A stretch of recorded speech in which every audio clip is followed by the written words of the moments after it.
আসসালামু আলাইকুম ওরহমতুল্লাহ। বেসিক কম্পিউটার কোর্সের এই পর্বে সবাইকে স্বাগতম। বিগত পর্বগুলোতে আমরা অনেকগুলো বিষয় আপনাদের সাথে শেয়ার করেছি।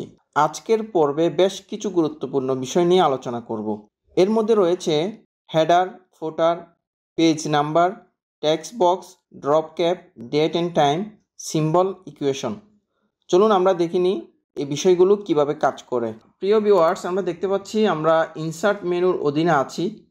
এর মধ্যে রয়েছে header, footer, page number, text box, drop cap, symbol, equation, date and time. আমরা এই বিষয়গুলো ধাপে ধাপে দেখে নিব। প্রথমে রয়েছে হেডার। হেডার মানে হচ্ছে উপরের অংশ, অর্থাৎ পেজের উপরের অংশে আপনি কিছু টেক্সট দিতে চাচ্ছেন কিংবা ছবি অ্যাড করতে চাচ্ছেন। এই বিষয়গুলোর জন্য আপনাকে হেডার অংশটি ব্যবহার করতে হবে। হেড থেকে হেডার অর্থাৎ উপরের অংশ। এরপর রয়েছে ফুটার অর্থাৎ নিচের অংশ। ফুট থেকে ফুটার।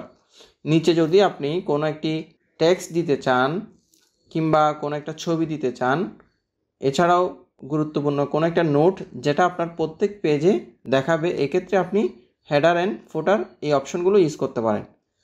আমরা এখন দেখব কিভাবে কাজ করে। আমি যদি হেডারের এই অংশে ক্লিক করি তাহলে দেখেন হেডারের অনেকগুলো ফরম্যাট আপনাকে দেখাবে। আপনি কী ফরম্যাটে আপনি হেডারটা চাচ্ছেন, যেমন এই স্টাইলে আপনি হেডার দিতে পারেন। এরপর রয়েছে 3 ফরম্যাটে, অর্থাৎ 3টা টেক্সট দেওয়ার অপশন দিয়ে দিয়েছে। এরপর দেখেন ব্ল্যাঙ্ক 3 কলামস, অর্থাৎ 3টা কলামে আপনাকে অপশন দিয়ে দিয়েছে যে আপনি কিভাবে টেক্সটটা আপনি লিখবেন। এরপর দেখেন এটাও একটি স্টাইল। এরপরে অনেকগুলো স্টাইল রয়েছে এখানে, আপনি একটা একটা করে দেখে নেবেন। গ্রিড দিয়ে দেওয়া আছে। তারপর হচ্ছে এই যে এটা একটা স্টাইল। আপনি যে কোনো একটা যদি কাস্টমাইজ করা বুঝেন, বাকি সবগুলো আপনি পারবেন। এক্ষেত্রে একটি বিষয় খেয়াল রাখতে হবে, আপনি চাইলে নাম্বারও অ্যাড করতে পারেন, সেটা আমরা পরে আসছি। যেমন আমি যদি চাই যে এই অংশটা ব্যান্ডেড, এটাতে ক্লিক করছি। এখানে কি রয়েছে ডকুমেন্ট টাইটেল। তো আমি যদি এখানে বেসিক কোর্স দিয়ে আমি দিব MS ওয়ার্ড। এখন আপনি যদি হেডারের অংশকে হাইড করতে চান কিংবা আপাতত ক্লোজ করতে চান, তাহলে ক্লোজ হেডার ক্লিক করলে সেটা চলে যাবে, অর্থাৎ আপনার কাস্টমাইজেশন অপশনটা চলে যাবে। আপনি যদি আবার এডিট করতে চান তাহলে এখানে ডাবল ক্লিক করবেন। এছাড়াও আপনি যদি আবার এডিট করতে চান তাহলে রাইট বাটন ক্লিক করে এডিট অপশন, অর্থাৎ দুইভাবে করা যায়। একটা হচ্ছে ডাবল ক্লিক করবেন, আরেকটা হচ্ছে রাইট বাটন ক্লিক করে এডিট।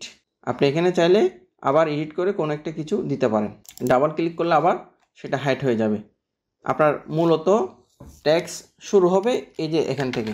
এখন আপনি যদি পরের পেজে যান কন্ট্রোল এন্টার দিয়ে, তাহলে সেক্ষেত্রে আপনার যে হেডারটা আপনি দিয়েছেন সেটা আবার পরের পেজে চলে আসবে। এই হচ্ছে বিষয়।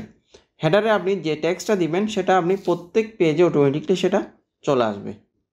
আমি এখানে আবার এডিট করছি, রাইট বাটন ক্লিক করে এডিট হেডার। আপনি যদি এখানে কালারটা চেঞ্জ করেন, দেখেন আমি এখান থেকে যদি কালারটা চেঞ্জ করি কিংবা আমি এখান থেকে আরেকটি কালার দিই, সেটা পরের পেজে অটোমেটিকলি চলে যাবে। এই হচ্ছে হেডারের বিষয়। আপনি চাইলে টেক্সট দিতে পারেন যে আমি এই শেপটা বাদ দিব, আমি চাইলে আমি আমার মতো করে টেক্সট লিখে দিব যে টেক পয়েন্ট বাংলা IT। এভাবে করে আপনি এটাকে বড় ছোট করতে পারেন, যে বড় করে দিলাম, সেন্টার করে দিলাম, বোল্ড করলাম, ঠিক আছে। যে কোনো কিছু আপনি এখানে দিতে পারেন, যেটা আপনার প্রয়োজন সাপেক্ষে আপনি ইউজ করবেন, অবশ্যই সেটা আপনি এখানে দিবেন। এরপর রয়েছে ফুটার। ফুটার হচ্ছে নিচের অংশ। ঠিক সেম হেডার যেভাবে কাজ করে ফুটারও ঠিক সেমভাবে কাজ করে। দেখেন সবগুলো সেম ফরম্যাট। আপনি গুরুত্বপূর্ণ যে কোনো ট্যাক্স আপনি এখানে দিতে পারেন। লাইক কোনো একটা প্যাডের নিচে তার প্রতিষ্ঠানের লোকেশন থাকে, তার প্রতিষ্ঠানের অ্যাড্রেস থাকে, তার প্রতিষ্ঠানের ফোন নাম্বার থাকে। এই বিষয়গুলো আপনারা একটু এখান থেকে দেখতে পারেন। তাহলে আমরা হেডার যেভাবে কাজ করছি ঠিক সেম ফুটার ওইভাবে কাজ করা যাবে। তারপর আমি একটু দেখাচ্ছি, আমি রাইট বাটন ক্লিক করে এই দেখেন এডিট ফুটার, আপনি যে কোনো একটা ট্যাক্স দিতে পারেন। ধরুন আমি দিচ্ছি বাংলাদেশ, দেখেন এটা প্রত্যেক পেজে চলে যাবে, দেখছেন চলে আসছে। এভাবে করে আপনারা হেডার অ্যান্ড ফুটার ইউজ করবেন। এরপর আসি আমরা পেজ নাম্বার। পেজ নাম্বার কিভাবে ইউজ করবেন, আপনি পেজ নাম্বারটা কিভাবে চাচ্ছেন, আপনি কি টপে চাচ্ছেন না বোটামে চাচ্ছেন, নাকি মার্জিনে চাচ্ছেন, নাকি কারেন্ট পজিশনে চাচ্ছেন। যেখানে ক্লিক করছি দেখেন ঠিক সেম এই ধরনের অনেকগুলো ফরম্যাট আসবে।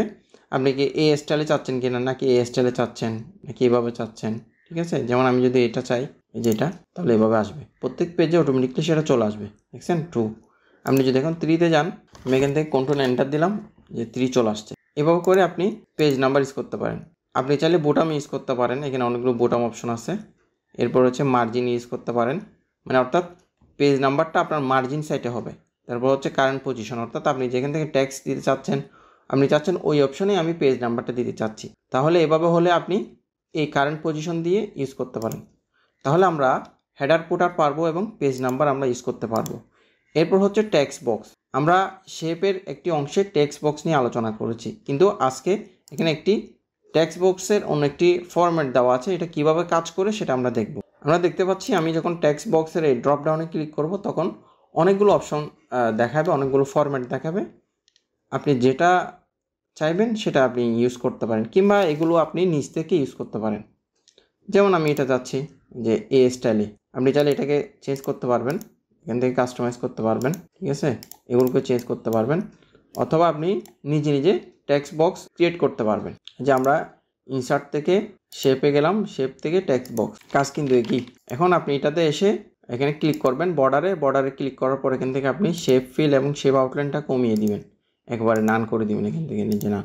এবং আপনি চাইলে এখানে ভিতর শেপ ইউজ করতে পারেন, যে দেখেন আমি এখান থেকে একটা শেপ নিয়ে জাস্ট এভাবে করে দিলাম, দেখেন হুবহু সেম এটার মতো হয়ে গেল। এভাবে করে আপনারা টেক্সট বক্স ইউজ করতে পারেন। এখানে অনেকগুলো ফরম্যাট দেওয়া আছে টেক্সট বক্সের, আপনারা এগুলো দেখে নেবেন। যে কোনো একটা যদি আপনি পারেন তাহলে বাকি সব ফরম্যাট একইভাবে কাজ করে আপনি অনায়াসে এই কাজটা করতে পারবেন। এই যে দেখেন এটা এই কাজগুলো কীভাবে করে, যে এই কাজটা কীভাবে করে দেখেন আমি দেখাচ্ছি। আমি এখান থেকে কি নিব, একটা শেপ নিব, একটা ভিডিওতে কিন্তু এটা দেখানো হয়েছে, তারপর আমি আবার দেখাচ্ছি যে নিলাম। তারপর হচ্ছে রাইট বাটন ক্লিক করে অ্যাড টেক্সট, আমি এখান থেকে লিখতে পারবো। আশা করি আপনারা টেক্সট বক্সের এই কাজটা ক্লিয়ারলি বুঝতে পেরেছেন। যারা পূর্বের পর্বগুলো দেখেন নাই অবশ্যই দেখে নেবেন। এরপর হচ্ছে ওয়ার্ড আর্টটা কীভাবে কাজ করে, আমরা হোম মেনুর মধ্যে একটা অপশন দেখেছি, সেটা হচ্ছে টেক্সট ইফেক্ট। ঠিক সেম এই জিনিসটাও এভাবে কাজ করে, যে আপনার একটা টেক্সটের ডিজাইন কিংবা টেক্সটকে একটু হাইলাইট করে ডিজাইন করা। যেমন আমি এখানে লিখছি টেক পয়েন্ট বাংলা আইটি, আমি এটাকে সিলেকশন করলাম, দেন এখান থেকে ওয়ার্ড আর্টে ক্লিক করব। দেখেন এখন আপনি এখান থেকে চাইলে অনেকগুলো স্টাইল ইউজ করতে পারেন। এভরিথিং সবগুলো আগের ফরম্যাটে কাজ করবে। দেখেন আপনি যদি শেপের কাজ পারেন তাহলে এই সবগুলো পারবেন আপনি। এখানে আপনি চাইলে এখান থেকে এই স্টাইলগুলো ইউজ করতে পারেন, রিফ্লেকশন, 3D, এখান থেকে আপনি কালার ইউজ করতে পারেন, বিভিন্ন কালার, অথবা আপনি কালারও দিয়ে দিতে পারেন। আশা করি আপনি এই বিষয়টা পারবেন। এটা হচ্ছে ওয়ার্ড আর্ট, এটা ঠিক সেম টেক্সট ইফেক্টের মতো। এরপর আসি আমরা ডেট অ্যান্ড টাইম, অর্থাৎ আপনি ডেট অ্যান্ড টাইমে যখন ক্লিক করবেন তখন আপনি দেখেন এখানে আপনার কোন ফরম্যাটে আপনার ডেটটা হবে, ফ্রাইডের সাথে তারিখ চাচ্ছেন কি না, কিংবা আপনি যদি চান 20 তারিখ 6 মাস 2025 এভাবে, কিংবা আপনি এই ফরম্যাটে চান, যেভাবে চান আপনি সেভাবে এখানে দিতে পারেন। যেমন টাইমটা যদি আপনি এভাবে চান এভাবে দিবেন, এভাবে চাইলে এভাবে দিবেন। যেমন আমি জাস্ট এখানে ক্লিক করে ওকেতে ক্লিক করলাম। এরপর আপনি যদি চান, আপনি চাচ্ছেন যে ডেট, তাহলে ডেটটা ওভাবে আপনি ফিক্স করে নেবেন। এই যে আমি ডেট ক্লিক করছি, দেন আমি চাচ্ছি ফ্রাইডে এভাবে হবে, তাহলে আপনি এভাবে দিবেন। এরপর রয়েছে ড্রপ ক্যাপের কাজ কি? এটার কাজ হচ্ছে কোনো একটা ম্যাগাজিন, কোনো একটা উপন্যাসে আপনি প্রথম অক্ষরটা একেবারে এমনভাবে চাচ্ছেন যে এটা একটা বড় আকারে দেখাবে, এক্ষেত্রে আপনি ড্রপ ক্যাপটা ইউজ করতে পারেন। প্রিয় ভিউয়ার্স, আপনারা দেখতে পাচ্ছেন এখানে একটি প্যারাগ্রাফ রয়েছে, আমি চাচ্ছি এটার মধ্যে ড্রপ ক্যাপ ইউজ করব। জাস্ট আমি এখানে ক্লিক করছি, যে ড্রপ ইট। এরপর হচ্ছে ইন মার্জিন, আপনি কোন স্টাইলে চাচ্ছেন। এরপর হচ্ছে অপশনের মধ্যে গিয়ে আপনি এই যে এখানে আপনি এটা চাচ্ছেন, তো এই ফরম্যাটটা জাস্ট আপনি এখানে বাড়িয়ে দিবেন, যে আমি চাচ্ছি 4 লাইন, তাহলে 4 লাইন ইউজ করবেন। কিভাবে চাচ্ছেন, কোন ফন্ট চাচ্ছেন সেটা এখানে দিবেন, ঠিক আছে, ডিস্ট্যান্স দিতে পারেন, জাস্ট ওকেতে ক্লিক করবেন, তাহলে এইভাবে দেখাবে। এই হচ্ছে ড্রপ ক্যাপের কাজ। এরপর রয়েছে সিম্বল এবং ইকুয়েশন। সিম্বল হচ্ছে আপনি কোনো একটা সিম্বল পাচ্ছেন না, যেমন আমাদের হতে পারে বাঘ, গুণ চিহ্ন, হ্যাঁ, এরপর হতে পারে আপনার কোনো একটা ফোন নাম্বারের আইকন, মোবাইলের আইকন, পাইটিটা, কস্টিটা, এই ধরনের কিছু সিম্বল আপনি হয়তো খুঁজে নাও পেতে পারেন। এক্ষেত্রে আপনি সিম্বলে আসবেন, সিম্বল থেকে মোর সিম্বলে যাবেন, যেমন এই যে সিম্বল থেকে মোর সিম্বল, এখানে এইভাবে থাকতে পারে। আপনি যদি রিসেন্টলি ইউজ করেন সেগুলো নিচে চলে আসবে, যেমন রিসেন্ট ইউজড সিম্বল। যদি এভাবে না থাকে আপনি এখান থেকে ফন্ট থেকে আপনি কি করবেন, সিম্বলটা খুঁজে বের করে যে দেখেন যে সিম্বল, তাহলে এক্ষেত্রে আপনি এই যে অপশনগুলো পাবেন। এখানে এই যে স্ক্রলিং ক্লিক করবেন, ক্লিক করলে এখানে অনেকগুলো অপশন পাবেন, যেগুলো দেখে নেবেন। এখানে আপনার বিভিন্ন আইকন থাকতে পারে, বিভিন্ন সিম্বল থাকতে পারে। দেখেন যোগ চিহ্ন, এটা এখানে দেখাচ্ছে। এই যে প্লাসের নিচে যে এভাবে একটা আন্ডারলাইন দেওয়া থাকে, এই অপশনটা কিন্তু অনেকের প্রয়োজন হয়, এটা আপনি এখান থেকে দিতে পারেন। আপনারা যদি এখানে ফন্ট নেম থেকে আপনি এখানে উইন্ডিক্স দিতে পারেন। উইন্ডিক্স দিলে এই ধরনের চিহ্নগুলো আসবে।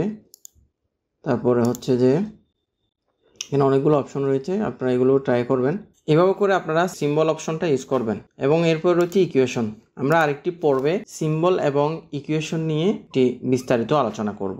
আজ এখানে শেষ করছি। আপনারা সবাই ভালো থাকবেন, সুস্থ থাকবেন। আল্লাহ হাফিজ।